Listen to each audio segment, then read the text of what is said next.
So good evening to all, and today AIF is bringing us a panel discussion on the three-language formula, which is the most discussed topic after the release of the NEP. There was a lot of confusion with regard to this concept for the past 3 years. There was a lot of discussion when the draft itself was released in 2020 regarding the mother tongue, which states will follow which language, and so on. Will this become an additional burden to our students? Because right now, the three languages are being studied only up to class 8. Now, the new NCF suggests that 2023 suggests that there will be a three-language formula up to class 10. And 11 and 12 also have to take two languages. English could be one language and two languages of the native Indian languages out of the 22 languages which are scheduled in the Constitution. So we have a discussion today to understand the intricacies of the implication of this, how practical it is, what will be the difficulties that the schools are going to face, what is the reaction that they are going to have, that all we will be discussing shortly, right? So I'm going to start with Archana ma'am. Archana ma'am, you will start the session and give your viewpoint on the same. Thank you. Right. Good evening, everyone. And it's a pleasure and an honor to be here on this platform and to be the first speaker also. And thank you, sir, for giving me the opportunity because I am actually not well. I'm not supposed to sit for a long time. So coming to the topic, yes, the three-language formula, this has been it's been there in the pipeline because as per the NEP and the NCF, the proposal is that there should be three languages that should be, given to the school children to study. And it comes with a lot of, people have some wrong notions and a lot of misunderstanding about it. So basically, I think the motive of having this formula was to promote multilingualism and national unity. So if we do it, I mean, if this formula is implemented, there'll be a few advantages which I'll discuss first. So first would be the enhancement of language skills. See, we are now living in a global world where children may move from one corner of the world to another. So if they are multilingual, it's going to be easier for them to go and settle down in different parts of the world. It also makes them more cognitive. They give it it gives them more cognitive flexibility. Okay. So with the enhancement of language skills, they get cognitive flexibility and also a better problem solving ability. Secondly, they will understand the cultural aspect of different places where they may go. So they have a better cultural understanding. They'll be more tolerant. They will be appreciative for diversity. So these are the things which will come with the implementation of this formula. The third thing which I feel the advantage is to have national integration through Hindi, because if Hindi becomes more diverse in our own country, then, if you go to the south or anywhere where you have non-Hindi speaking states, it'll be easier for the people to converse and to get more acquainted with the individuals. At least in our own country, we'll be more united. Fourthly, I think we will have, as I said in the beginning, we'll have better global opportunities. Employability will increase. There'll be more international understanding. And in the global scenario, it's going to help us a lot. So basically, these are a few of the advantages that I feel would be there with the three-language formula and its implementation. Now, as every coin has a flip side also, there are a few disadvantages as well. And I think initially it's in the implementation. So it's not so easy. Like we may come up with some notion, but the implementation is a little difficult. So there are a few challenges. This needs adequate resources. We need trained teachers.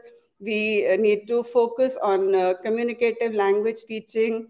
And so these are the few things which will happen. Like implementation per se will become a little difficult. Secondly, I feel that our students may get overburdened because it's not so easy to learn a new language. If somebody tells me learn Gujarati in a month, I think I'll get a very sorry figure. So students will be overstressed or maybe overburdened because a new language will be put in there. It will be included in the curriculum. And we definitely do not want that, because children should not be burdened. As it is, they are overburdened with so much of syllabus. The third disadvantage could be resistance to Hindi. When something is forced upon you, you tend to become resistant to it. So in the non-Hindi speaking states, there could be a resistance to Hindi, because they'll say, why is it being, pushed upon us? So that could be a major, I think, rollback, if at all it happens. And lastly, there could be pedagogical issues. There could be, because of multi-language teaching, a lot of time and effort will be spent only on languages, and maybe the core subjects get a little ignored. So this could be a disadvantage as well. But the recommendations, like if somebody asks me how to go about it, like I would say that firstly, we should have a flexible implementation. It should not be forced. It should be in different stages, and not in just one go. So slowly we could probably implement it. We should also focus on communication skills, because if this is emphasized, I mean, if we firstly make them understand the advantages of this particular formula, then probably once it goes into the psyche of people, then it's going to be easier. We need better trained teachers, so they should be trained. They should have more resources given to them. They should have adequate training to go about teaching, children, especially in places where children are not used to that particular language, right? The integration in the curriculum should also be done in different stages, like starting from the junior category, like junior classes, to middle school, and then the high school. It should go about in a very, very relaxed manner. It should not be forced upon the children. And mother tongue also could be used for the implementation, because though we say that this kind of translation should never be incorporated, but then sometimes it may come handy. So these are the recommendations. And if it happens, then definitely we will have very, very efficient students who will become global citizens. They will have better problem solving skills. And as I said earlier, they will have more cognitive flexibility. And of course, they will be multitasking. So with that, I come to an end of my little session. Thank you so much. Thank you, sir. Yeah, thank you, Archana ma'am, for briefly giving us the pros and cons of introducing the three language, very rightly discussed points. And I'm sure the more panel speakers will have a lot more to say. And one major issue, as you said, is definitely which languages do we choose? That's going to be a big problem, because as you very rightly pointed out, if you are imposing a certain language on another state, that state may not be comfortable unless there is a mutual exchange of languages. Just like we had the EBSB, Ek Bharat Shrestha Bharat project. That was very beautiful, because we are doing for Andamans, Andamans is doing for Delhi. It's a mutual exchange. But in the three language formula, that doesn't happen. So suppose in the north, I don't teach any of the South Indian languages. So the problem with the South India is that why should we learn a North Indian language? Or similarly, the case with the East and West. So it's the mutual interchange is not happening in the three language formula. So whenever I have interacted with the people who are opposing that, why the three language formula is having a problem, is that if there is no mutual exchange. So the North schools are very comfortable because, we have English as the primary mode of communication in most of our schools. We have Hindi because most of us understand Hindi, because, in the northern belt, they're very comfortable. And the third language is, at the moment, they take Sanskrit, which is, more or less, you can say not at least South Indian, or, I mean, the roots may be there, but that is what is happening. But are we actually taking a South Indian language? I don't think so. So when we are telling the South schools to take up Hindi, I think there is a problem in that. And as you very rightly said, if we don't impose, there won't be issues. But education is something where everybody, it's like a little bit of politicized, whether we like it or not. So even if it's a good strategy, there will be people opposing it. So that is very natural, right? And also, my concern is about the foreign languages. Where will that go? Because many of the schools are now offering French and German and Spanish.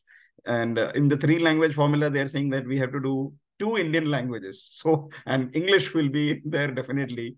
I don't think any school is going to teach in Spanish or French. So what happens to that is also a question mark. So I will allow the other speakers, and then probably in the end we can try to put in our thoughts. Thank you, Archana ma'am. Thank you so much. I'll go ask Dr. Shubha Mukherjee. Ma'am, please. A very good evening, Matthew sir, all the panelists and my audience. Such wonderful discussion is going on. I was listening to it, and what Archana ma'am said very well. She has explained that how to go about with three language formula and how it should be implemented. Like just Matthew sir said that it is not possible to impose any language on anyone, right? If you are one trying to teach that Hindi speaking states, if we will try to put South Indian languages on them, it will be like a kind of imposition on them, and they might not like it, they might reject it. But here I would like to say that once we will explain the practicality of it, that why logically we are doing it, I don't think that kind of rejection will not be there. And as three language formula speaks about that mode of instruction should be in mother tongue in the junior classes or say primary level. I am very much for it because see what the problem that I face being a parent, I faced the problem when my child was supposed to go to school. I was teaching her Hindi as well as English. Though being a from a Bengali background, I would prefer to teach my daughter to speak in Bengali. But the thing is that I was forcing her to learn Hindi and English because naturally that was a mode of instruction in schools. So that way, if you could say that three language formula that any NCF is talking about is better for the parents like us. Second thing is that they're talking about English to be the second language and modern Indian languages to be the third language. Uh, Here, I would like to say there are government school where English or the second language starts from class 6, right? Start from class 6. They are doing it. Maybe they are not so proficient, but if we are implementing it gradually, like Archana ma'am said, that we should not be forcing it. There should be flexibility. So if they are taught the same language gradually, I don't think there will be any kind of protest from that side. As three language policy talks about, if a child is proficient enough in the one language by the age of 8 or till grade 3, and he or she has acquired proficiency in two languages till the age of you can say 11 till grade 6, and by the time they are in the at the age of 14, if they are proficient enough in three languages, third one, so that is good enough. So that way, if gradually these languages are introduced to a child, though we believe that it is going to put burden on the curriculum, but if we have trained teachers, if we have proper resources, like government is not implementing this three language formula only, they are coming with resources also. Online resources will be available to students. So that way, if we could clarify it, we could explain that why it is essential, then I don't think that there will be any problem in accepting and adopting it. Because see, what when I was researching about it, I found that Pakistan has only 1% Urdu speaking people, but still Urdu is the national language there, right? So here, the people have this opinion that native language, Hindi, has been imposed on them. When we go to Japan or countries like Russia and Ukraine for further studies, they too have their languages. If you go there for higher studies, they will not teach you in Hindi or English in there. You have to learn in the first year, you have to learn Russian language or you have to learn Japanese language to carry on with their courses. Like one of my colleagues, she went to Japan and she had to learn Japanese there, right? So when this idea is very clear in our mind that how we will be benefited, then it will not be a problem with us. Yes, definitely it should not be imposed. I fully agree with Archana ma'am. There should be flexibility. There should be gradual growth in that. If gradually it is implemented with the help of trained teachers and resources, then it will not be a problem. This is my opinion. Because the thing is, at present also, students are doing Sanskrit. They are learning English, Hindi, all the three languages are there. Only new thing is that in class 11th and 12th or senior secondary classes, there will be two language formula, which at present, which is not there. And what sir said just now, what will happen to French and German languages, right? So otherwise, if you look at it, the three language formula, otherwise also, students are into it, but they are presenting it in a very systematic, in a planned way. So if removing all the, you can say that hindrances which are there in that, if we just can handle these hindrances, like the duration of these languages are different because some states had different boards, and majorly finance is another issue which is creating obstacle in the path of it. If you look at it, then I don't think it is a bad idea, because we are popular for our diversity. Different states have their different languages, which is creating inequalities, rather, you can say.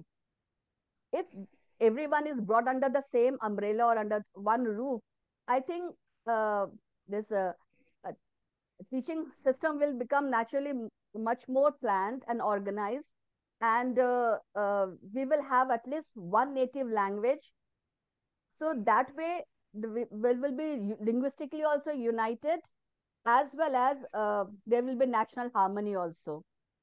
This is what I believe. Thank you, sir. With Thank that, you. Thank you, ma'am. just end. That brought in a lot of clarity in adding on to what Archana ma'am said, especially about the foreign languages and, about examples of how other countries are very particular about their language being, being learned first. That is absolutely true. And I hope we are able to bring in that in our country. And how it goes, it's a mammoth task, but at the same time, it is something which we need to try out, because different reactions are coming in from different places.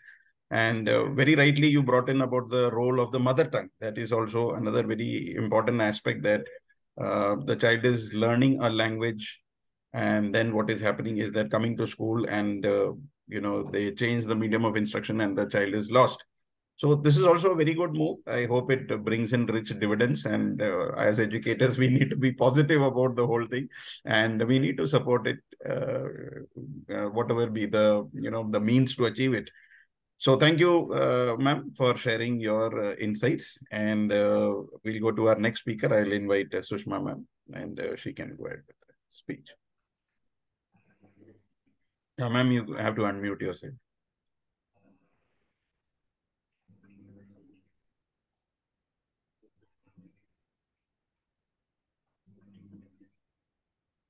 First of all, Yeah. sir, yeah, sir. I thank you for making me one of the panelists in this such a important and such a wonderful discussion on national education policy. So, new education policy 2020. So,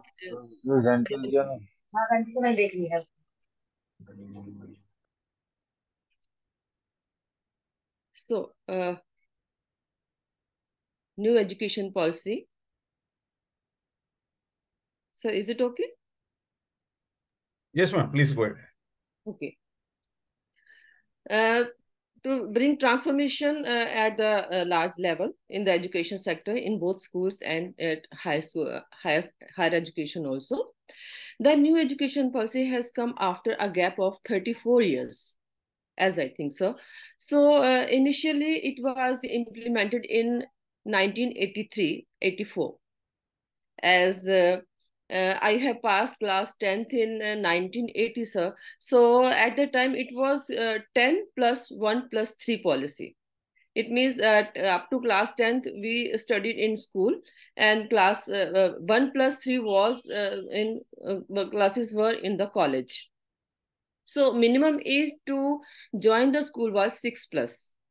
I want to mention this thing here because I want to show that how light that pattern was. And after that, in 19 after that time, the new education policy 10 plus 2 plus 3 was implemented.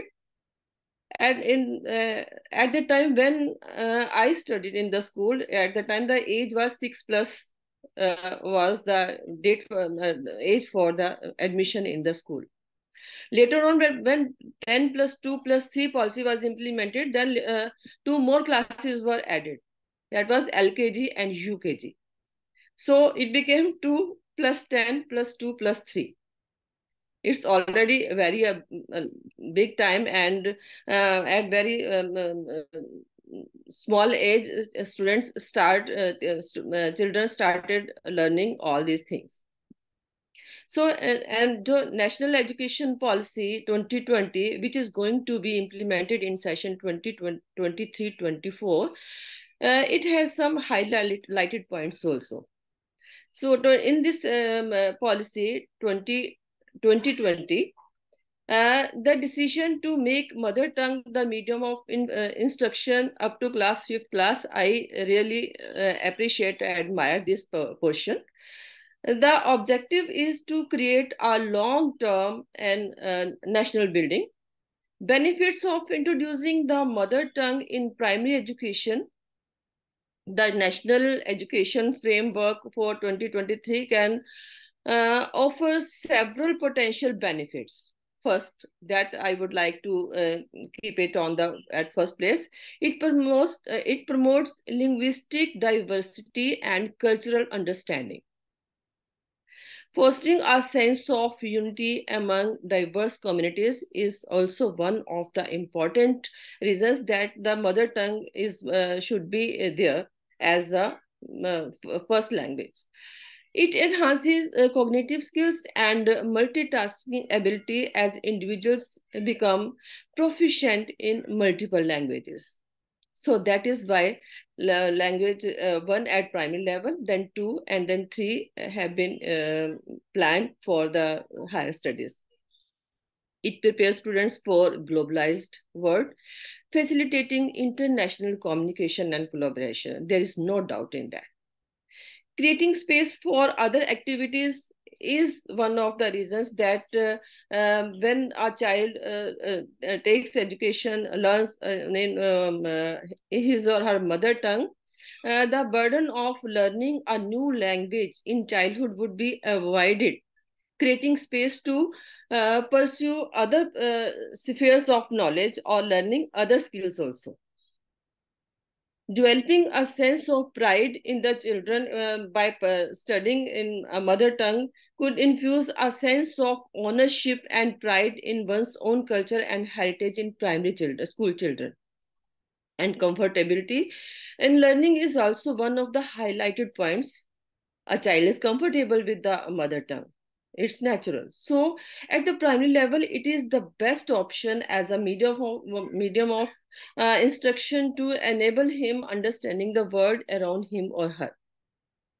So mother tongue, I think at primary level, teaching the students in mother tongue is really a very good decision taken in that. So how mother tongue is very important as it's a tool for the intellectual and emotional expression for the child. But I am not in favor of 3 languages. I am personally in favor of 2 languages. Reason being, if we are connecting the world globally, then I think only English is important for that reason. Hindi, as we are from North India, we have studied all the classes in Hindi medium, and after that English was the second language that we have studied in. So the language, if we study this thing internationally, then we can see that some countries which are counted in developed countries like China, Malaysia, Singapore, Japan, there are only two languages. There is no unnecessary burden of third language on all these countries in their education pattern. They are very developed countries. So we are also thinking about the dream of competing all these countries. So I think giving one more language to learn, it will be a burden on the children. So not only internationally, so I think nationally, Tamil Nadu, from very starting, when the education policy 2020 came in scene, so Tamil Nadu is opposing this thing, because from very 1968, more than 40 years, they are following two language policy. So they are finding it successful. So in that case, they are opposing three language policy.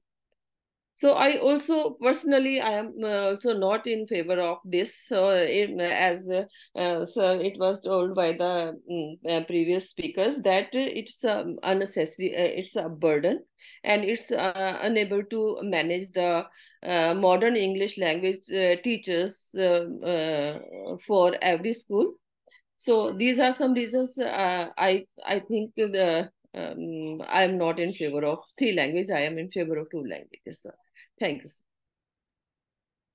Thank you so much, ma'am, for bringing in so many aspects about the history of how it all started. It's a long story. There is a lot of, so many changes, so many drafts, and finally we are seeing something which has been, purely rewritten over and over and again. There will be differences, and there will be opinions for and against every policy that is being generated. That's a fact. So thank you for giving your viewpoint about how difficult it is going to be because already, as you said, children are already burdened with so many things. And then on top of that, an additional burden of three languages may become difficult, especially if you're taking a combination of subjects which are already having a burden on the child. So thank you, Sushma ma'am, for your thoughts. And I'll invite now Charu ma'am. You can speak. Ma'am, you can unmute yourself, ma'am.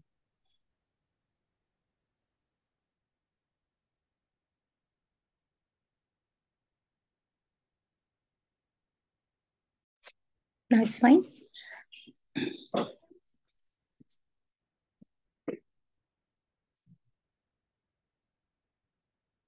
Okay.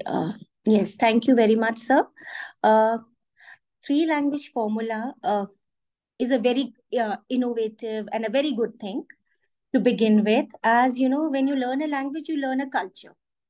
But it has also got plethora of problems as far as implementation is concerned. First, let me come to the good part.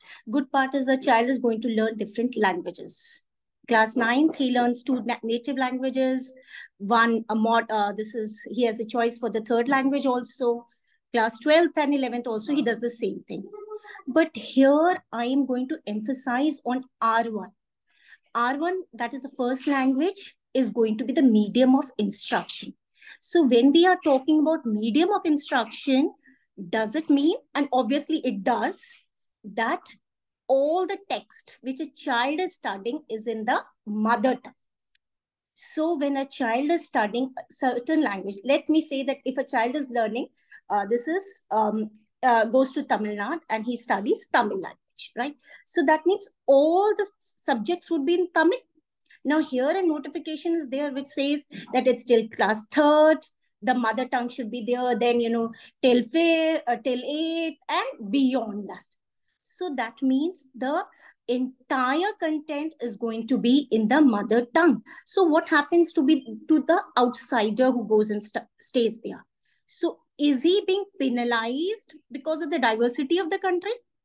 Now, what is the implementation part has to be taken into consideration. Because when we talk about R1, it's a good thing. I want my child to learn my own native language. But do we have the resources? Do we really have the resources? Staying, so when one thing is there, teaching a language, you're teaching a language, it's okay. But when we are talking that medium of instruction should be in the mother language, are we ready for it? Are we ready for one? We do not. We are not Japan. We are not, Germany. We are not China. We do not have one national language. We need to understand that we have an official language. Now, are we ready to give up English as a medium of instruction? Aren't we emphasizing? We are all talking in English. Why? Because we feel that it's a common platform. So now, when I go for my child, so that means medium of instruction till class 5 is going to be the local language. Am I ready for that? Are we really ready for that? Is it possible? Do we really have resources? Now, if I happen to be in a transferable job, so I go to one state, my child study, because the medium of instruction is the forte of a state also. And in the end, it says the student can also decide. But first, the state is going to decide. So I go to one state, my child is in class 1, he study in one medium of instruction. Then I go to another state, so he studies in the second medium of instruction. As far as diversity is concerned, as far as if he is studying one subject, it would have been okay. But now he is going to study all 3, 4 subjects in that language. Is it acceptable to me? Is it acceptable to the child? We need to think about that. Learning different languages is not a bad option. But when we are talking about medium of instruction in the mother tongue, I think so that needs to be taken care of that. So that's a very pertinent thing, which I feel, when my child and I, we all say that, children at a very young age, you try to teach them as many languages as possible. They learn it. They will learn it. You teach them 10 languages, they'll learn 10 languages till the age of 5, because their brain is made up of that. It's made in such a manner. Here we are talking about textbook instruction. So, that thing, I think so for that, certain policies need to be there. There is no, problem in taking a U-turn and thinking it once again. We want our children to learn different languages, it's good. But when the R1 says medium of instruction, something needs to be worked on. Thank you. Thank you. Thank you, Charu ma'am. Very nice point that you brought. I like the point which you said where when we move from one state to the other, you have a transferable job, and then the child will be in a fix because, the language becomes a barrier to the learning process. In fact, I have experienced this myself because when I was small, I was in Karnataka and it was a Kannada medium. They used to talk in Kannada, everything. And then when I came to Delhi, because at that time my dad was having a transferable job. When I came to Delhi, Hindi was so poor, I couldn't understand it. I really struggled. So you see, and this all problems comes when you are going from one state to the other. If you are sitting in one state and completing your education, well and good. So these are all challenges. I hope there is a way out of all this, and as all of you have been emphasizing, I hope it is not imposed. And one very good thing about the whole policy is that they have written in brackets wherever possible, so that gives us hope. That gives us hope that these things wherever possible we can implement, but at the same time it is not enforced. So thank you so much for bringing in those beautiful points. And any other speaker? Dina, are you there? Yeah. Yes, I'm here. Yeah. Yeah, please. Okay. So, regarding the three-language formula, I feel that language is associated with culture, as one of the speakers said over here very well, that if I am in a classroom or anywhere, if I'm listening to anyone, whether it be a piece of music, it could be a concept, it could be anything. If I relate with that person, it is only through language. If I relate to the music, the concept, the story, so our classrooms are made up of these concepts, these stories, these conversations, these communications. So we need to think, what is that connects to the child most in this particular classroom, in this scenario? Where am I located? What is the culture of that place? And if I understand the culture of the place through the language, then that language has to be the R1 of that place. That is, as Charu ma'am said, the medium of instruction has to be that particular language. Now, when we talk about metropolitan cities, Delhi does not have an official language. I mean, the entire India is in Delhi. The states, all the people from all parts of India are in Delhi.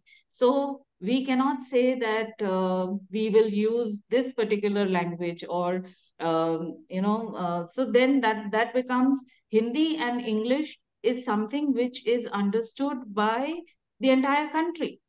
So we cannot say that this is R1 or this. It has to be like Matthew said, that it is very clearly mentioned in the NCF that it is not compulsory. It is not the final word. It is completely optional how the schools take the language and select according to the needs of the children. And also we can bring in the other stakeholders and ask the parents also, when during admission we can have maybe they can fill an online form or something where they opt. At least the schools will have a clear idea as to whether they implement it or not. At least they'll know by the flux of the movement of the parents coming in that state, what are their needs, what do they prefer. So accordingly, they can decide for their own school.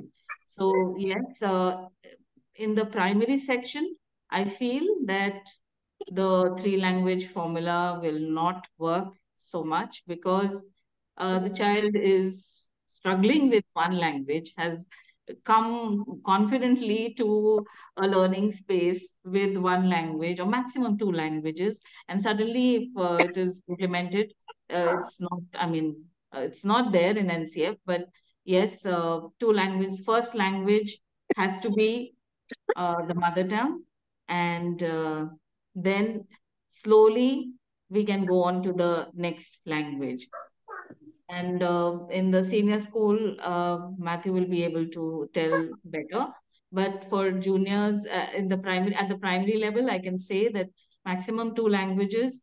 If the command is there, the child is more confident in taking up the third language. Otherwise, there are so many problems in grade 6 also, where child is struggling with the two languages, whether it's reading or writing or even the grammar. So if the child has not mastered the two languages, how can the child go on to the third language? So we need to focus on the two languages first, and then then think of the third language. That's what I feel. Yeah, thank you, Nina, for sharing your thoughts. And again, the issue comes whether the stakeholders are involved at all. Most of the problem comes when stakeholders are not involved at all. It is a state decision, right? So if the government, the state government in a particular state says that this is going to be the languages which is has to be done by the schools, then actually the other stakeholders have no point of filling any form. So this is one drawback. I mean, although it's an ideal situation where parents and the management can decide for their own schools, but what I feel is going to happen is that the state is going to make a decision. For example, the state government in Tamil Nadu make a decision that, English is compulsory, and then you have to study Tamil, and then the next language could be Telugu, or I don't know, Malayalam or whatever. So same way with the northern states. Northern states may make a decision that, okay, this is, except for Delhi, which is a little bit flexible because, as you said, because we have people from all over. But again, I don't think any South Indian languages or any East or West languages will come here. Maximum we can have is Punjabi or something like that, which can come into the curriculum, you see. So it's a very challenging situation. I mean, I really don't know whether schools will be given that flexibility to choose.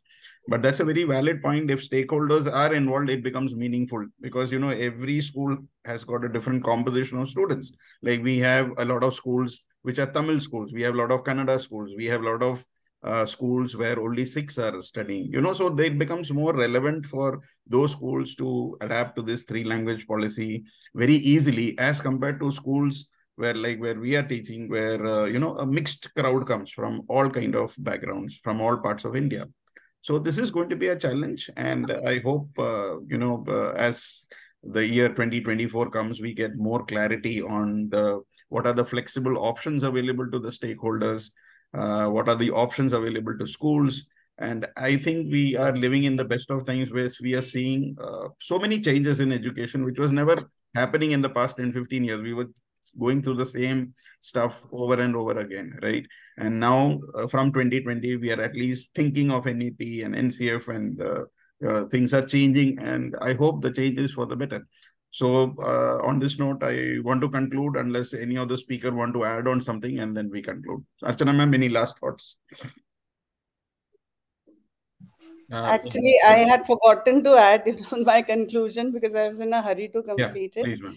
So basically, like, I just wanted to say that if we implement it properly, I mean, I've heard the other my the speakers. So yes, there are problems, but I remember, I mean, if I think about it personally, I have studied in Dehradun in one of the very good schools over there. So we had a third language in classes 5, 6, and 7. Fifth, sixth, seventh, we studied Sanskrit because in UP, I mean, that time Dehradun was UP. So we didn't have any other language. So and then abruptly, eighth onwards, it was stopped. So we could not learn it in the right perspective. Had we studied it, in eighth, ninth, and tenth, then probably we would have been much better. We could have had better understanding. So abruptly, it was taken away from eighth onwards. So if we have a third language, and if it is implemented in a proper manner, which I said, in a phased manner, then it could be of immense help. But like when I heard the other speakers, yes, it is a burden. It's not easy to learn the rules and vocabulary and sentence structure of three languages at the same time. So but we'll have to take a mandate. If all the stakeholders, they come together, say, like, we have the policy makers, the educators, parents, and very importantly, the students. If their mandate is taken, then probably we could frame a policy which could come out better. And as you said earlier, that it's not easy to get everybody together. Some people will still oppose it because you can never come to a common consensus. But still, if we try and we delay its implementation, maybe by a year or two, then probably we could come up with better solutions to the problem. Hindi, of course, because I feel like ma'am mentioned that if you go to any country, they are very, very particular about their language. So I remember when I was just about a year or two old, my father had gone to France in 60s. So they refused to reply or respond when he spoke in English. He had to study French in, I think, the first 1 month or 2 months, and nobody communicated with him in English. So that is the kind of national character they had at that time, 50 years ago.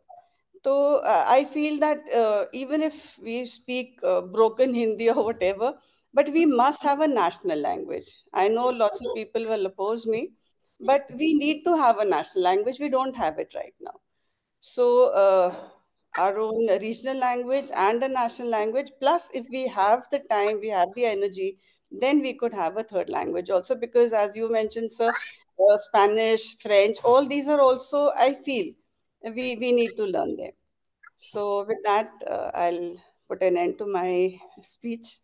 And thank you so much, sir, once again. And very, very well spoken, Charu ma'am, Sushma ma'am, Shubhra ma'am. Very lovely inputs you all had. Thank you so much. Thank you, sir. Thank you, Neena ma'am. Thank you, Archana ma'am. Thank you. Thank you. Thank you. And Charu ma'am, would you like to add on final words?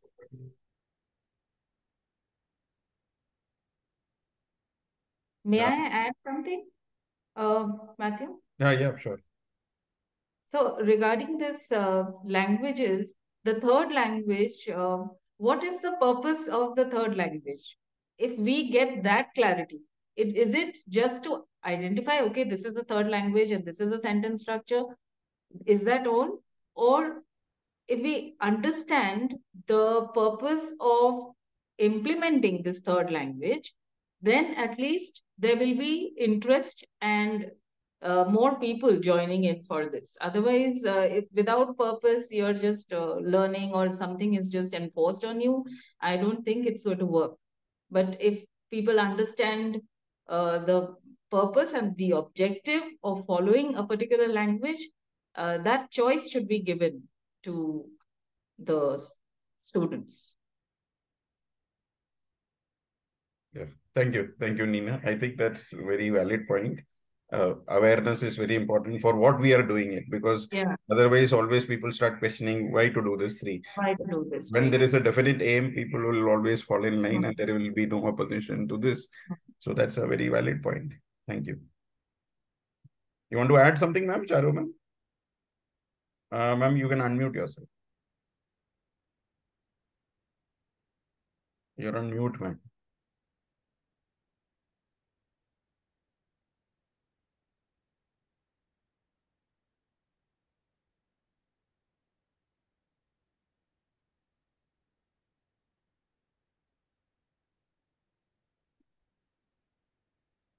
Okay, I think Charu ma'am is not able to unmute herself. So, Sushma ma'am, you want to say something in final? Yes, sir, definitely. I would like to speak in support of the students, actually, who are the policy makers and the stakeholders, whether all are agree on at some point, but finally, the students are, I think, going to suffer in all this exercise. So we must think about the students, as the policy is for the students. So we must think about them and then decide what should be there, whether 2 languages or 3 languages. Yes. Thank you. Thank you so much. And we have Praveena ma'am, who has given a long note in the chat. Thank you for that. And thank you for keeping your video on, because as a participant, it all, mostly people just switch off their camera and sit down. This shows you were interested in the topic and you wanted to attend this session. So congratulations. And thank you for supporting our panelists, although you, and she has written a beautiful sharing in the chat. I will request everyone to read that. And she has said that, hello everyone, I'm from Tamil Nadu. In our school, English, Tamil and Hindi language is given equal importance. You want to say, ma'am, Praveena ma'am, you want to read it out yourself, or yeah? Hi, I'm from Tamil Nadu. I teach Hindi actually. Here 3 important languages given, Tamil, Hindi and English. 3 also very much interestingly they are studying. So when comes to Hindi, it is a village place. Our school is situated in village place. So it is very quite difficult for them to learn Hindi. So it is a very difficult thing to learn Hindi. So as such, we make them to be clear. We have to teach them with a fun mood, or maybe interesting. Something interestingly, if we teach them, they may understand and they may be clear, and they will be able to communicate with each other. So English and Tamil also we teach them. But when it comes to Hindi now, we used to write them on top of each meaning from Hindi. We used to write in Tamil or English to recognize that word. So particularly vowels and consonants to be taught them very clearly so that they can able to read full sentence or word accordingly. Okay, so when we communicate each other, communicate with the children, they able to at least they could ask, what did you say in Hindi, ma'am? What did you say? I could not understand what you are saying in Hindi. If they ask like that, we can answer. We can be answerable to them. Oh, this is okay.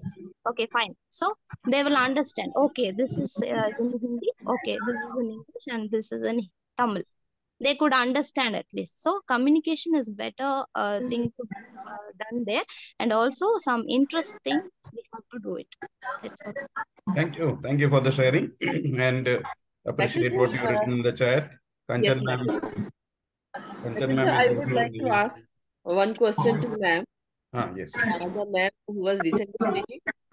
So What is the reason behind that? Why the students are unable to understand Hindi and they are finding it difficult? Because they are in village side, they could not able to find that language particularly most in Hindi. We are in Tamil Nadu, right? So, ma'am. Yeah, thank you. Thank you for that sharing.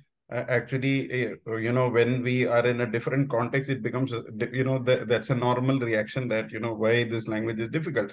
It's like, when we are not exposed to that language, then it is totally Greek to us.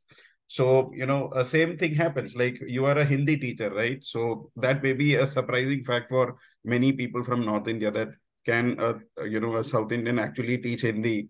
So, and I know many teachers who are teaching Hindi who are South. In fact, when I talk to my students in Hindi, they are surprised. Sir, आपको भी हिंदी आती है क्या? So, I said, तुमसे अच्छी हिंदी आती है.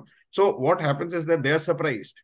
What happens is because when we normally speak English and then we switch on to the other language, then that, and there is always, uh, people see you in a particular way, and it's difficult to accept the cultural difference. India is such a large country that it is unimaginable how people in different parts of India. And she mentioned particularly that she's from a small village. So actually, it's very, very difficult to even comprehend the situation there because we are not exposed to those contexts. And that's the challenge of this whole NEP and three language formula because of the diversity of our country and the diversity of our people. So it's really challenging. Thank you, everyone, for taking out time. Charu ma'am, yes. Okay, last. Yeah. Now I'm audible. Yeah. Sorry. Sir, this is finally I would like to say, and I would like to conclude with this thing that, this NCF 2023 is a very innovative thing. Language formula also, they are working on it. 9, 10th, 11, 12, they are going good. Number of languages. They've also gone ahead with 20 books written in 22 regional languages. But then the crux is the medium of instruction, R1. For that, modification is definitely needed, not just for the people of a transferable job, but for the cultural harmony in our country also. Now, in a state, definitely there could be people from different regions also. It's not just people who are getting transfer posted. They are. So when we are teaching just a language, it is a good innovation. But when we want the entire medium of instruction, all the textbooks, a teacher may be very good science teacher, mathematics teacher, but when that particular teacher has to teach in a certain medium of instruction, is he or she capable for it? Do they have their all points very accurate? We've been studying Hindi, English for such a long, for 12 years we studied. But are we really comfortable in teaching our subject, say in Hindi? Can we teach it? Is it possible? Different countries throughout the world, they can. Because they just have one language. So, for them it is not difficult. We have been ruled by British for 190 years. We can't, probably, English has been imposed on us. But if there is not English, then what would be the medium of instruction? We all want our children to be high-fi, English educated. We would teach them our own mother tongue later on. We want that our child should know English. But here we want medium of instruction. Okay, so I want my child to study Kannada, to speak in Kannada. I will feel, okay, speak at home. Outside, sorry, you have to speak a language which is compatible with the modern emerging world. And, we want to do away with English. Are we ready for it? Where, we are fortunate enough. It's not that I am saying in a negative sense. We are fortunate enough that our people are getting job opportunities throughout the world. They are studying in different universities. How? Because they have this English background. We can't overlook this. We have to maintain a balance whereby, we give importance to our own languages, our classical languages, but at the same time, we cannot overlook, what the modern neo world demands. Thank you. Thank you. Very valid point. Yes, I agree with Charu ma'am, because Charu ma'am has brought a beautiful point about this, because another thing that is coming to my mind is that even the best teachers, if they are teaching in, say, a metro city and they want to contribute and go to the village with their expertise or with their talents, will they be able to share their knowledge in the local language? So that kind of flexibility has to be there in schools when they are even the policymakers, when they're thinking of implementing this 3 language formula. Rightly said, ma'am. Thank you. Thank you. Thank you so much.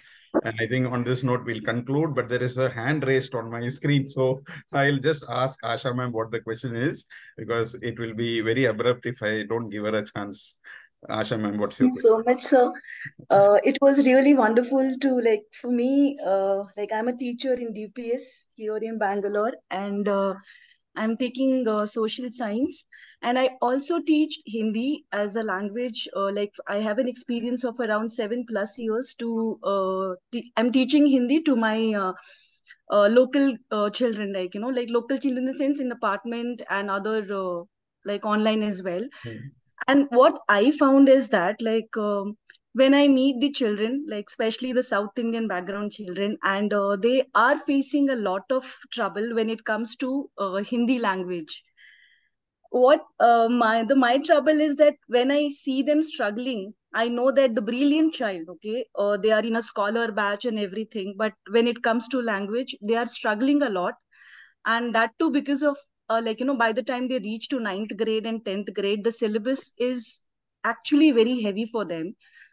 And what I feel that why do they need to give them that kind of syllabus when they know that these children are not going to continue after 10th grade? Definitely the first thing which they are going to do is to drop that subject immediately once they will reach 11th grade.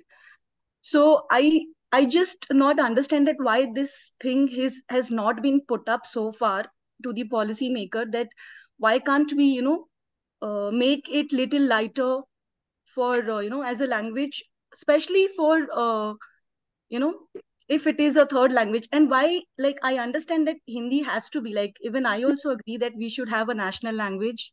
And as what ma'am mentioned, that English, like, what I feel as an SST teacher, I feel that like, English is something which we got it as an outcome from the Britishers because they ruled on us, and now we are using it as a benefit point, so that ways it is actually a good point. But still, again, I'm saying that why such a heavy syllabus we have kept for those students? We should consider it, because I know that till 10th grade only maximum they will continue. After that, the first chance when they get is that they will drop that subject. They are not going to continue with that. Then why to make them trouble so much till because it's a board for them. They're already so much stressed. They have to put effort in science, maths, other important subjects. Thank you. So, thank you for the share. And yeah. With that, we conclude, because we have already exceeded our time. I'm sure, because see, these kind of discussions have no end, but I'm sure that as people watch, there will be, some kind of ignition, rekindling process will start. And, even people who are watching this, one idea can change many things. So while implementation is going on, while the policies are getting finalized, I'm sure there will be a positive way out of all this, and our children are going to benefit. That's very important. Ultimately, as educators, I think the children have to benefit in the global world. So we had beautiful comments, we had beautiful participation from all. Thank you so much, and have a good night till we meet again for the next panel discussion. Thank you, Charu ma'am. Thank you, Archana ma'am. Thank you, Sushma ma'am. Thank you, Nina, for joining. Thank you. Thank you. Thank you.